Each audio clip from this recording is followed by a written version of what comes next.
Hello viewers, in this video I am going to show you how to turn on data saver mode on YouTube Android. Be sure to watch the video to the very end so you do not make any mistakes, and of course do not forget to like this video and subscribe to my channel. Thanks guys. Okay, so let's get started. First of all, you go to YouTube apps. Tap on this. Next, tap on your profile icon. After that, tap on setting. Scroll down little bit.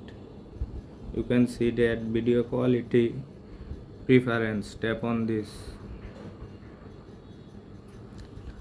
Next, you can see that three option, more than three option. Tap on select third option, data saver. Next, tap on data saver option. Hopefully your problem solved successfully. If you found this video helpful, please subscribe to my channel.